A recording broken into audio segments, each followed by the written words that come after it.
Monsieur le Wali, Monsieur le Président du Conseil général, Madame et Messieurs les ministres, Monsieur le Général de division, Monsieur le Directeur général de l'Agence marocaine de coopération internationale, Messieurs les consuls, Monsieur le Président directeur de publication de Maroc diplomatique, Madame la Directrice générale, directrice des rédactions de Maroc diplomatique, éminentes et éminents experts et panélistes, Mesdames et Messieurs les responsables des médias, chers participants, honorables invités.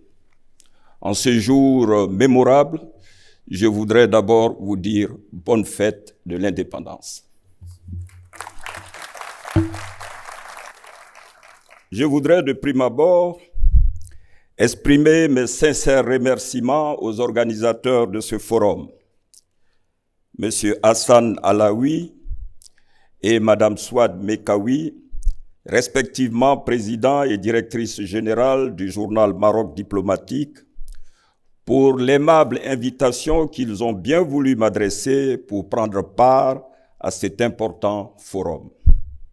Je voudrais également adresser mes chaleureuses et amicales salutations à vous tous, distingués participants qui avez effectué le déplacement à Dakhla, cette belle et cosmopolite cité qui a toujours su incarner son rôle d'ouverture et de tampon entre l'Afrique et le reste du monde.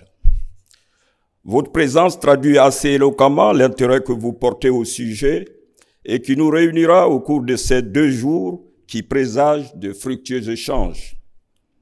Je me sens particulièrement honoré de pouvoir partager ces instants dédiés à un sujet aussi important que d'actualité, qui nous plonge au cœur de l'excellence de la coopération entre le Royaume du Maroc et le reste de l'Afrique, y compris mon pays, la Côte d'Ivoire. Je suis d'autant plus heureux d'être à cette rencontre dédiée aux provinces du Sud pour la raison évidente que mon pays a toujours soutenu la position du Maroc dans le différend régional sur le Sahara, à savoir le plan de large autonomie des provinces du Sud sous souveraineté marocaine, comme l'unique solution de règlement.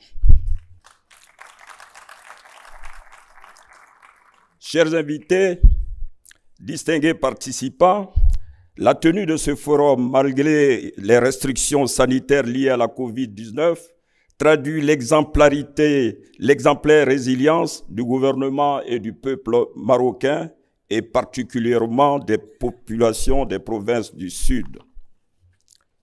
Intégrant les provinces du Sud dans la définition de ses politiques de développement, le Maroc a autorisé l'ouverture de missions consulaires dans les principales villes des provinces du Sud.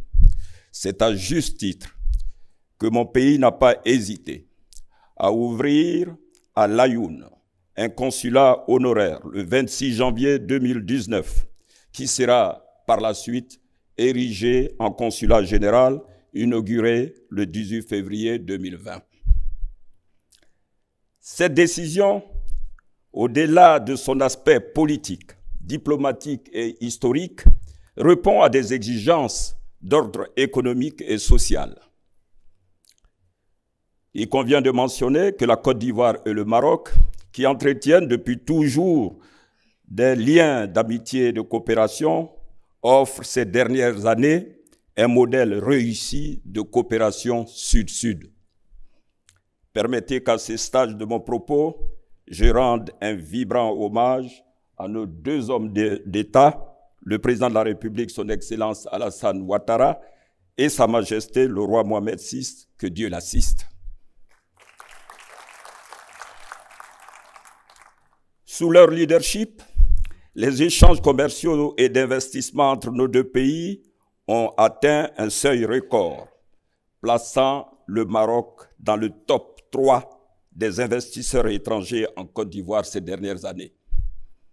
De même, la présence des ressortissants ivoiriens dans cette région de province du Sud en pleine croissance offre à mes compatriotes des réelles chances d'intégration et d'épanouissement sociaux. Autant de raisons qui justifient notre entière et spontanée adhésion à cette belle initiative de Maroc diplomatique.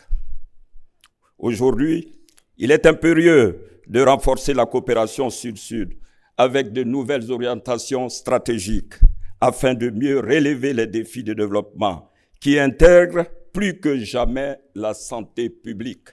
Car l'impact de la pandémie a eu le mérite de nous faire prendre conscience de notre communauté de destin. C'est le lieu de saluer la convergence des efforts de nos gouvernements respectifs dans la recherche de solutions aux nombreux défis et pesanteurs qui ralentissent l'émergence de notre continent. Excellences, Mesdames et Messieurs, tout en vous réitérant mes remerciements pour cet honneur que vous faites à la Côte d'Ivoire, en l'inscrivant parmi les invités d'honneur de ce forum, je voudrais réaffirmer ici l'attachement de mon pays au principe de grandes ouvertures diplomatiques, au développement de la coopération Sud-Sud et à la promotion de la diplomatie économique. Je voudrais terminer mon propos en souhaitant plein succès aux travaux du forum qui contribueront assurément au renforcement du potentiel des provinces du Sud en matière de commerce, d'investissement et de développement. Je vous remercie pour votre aimable attention.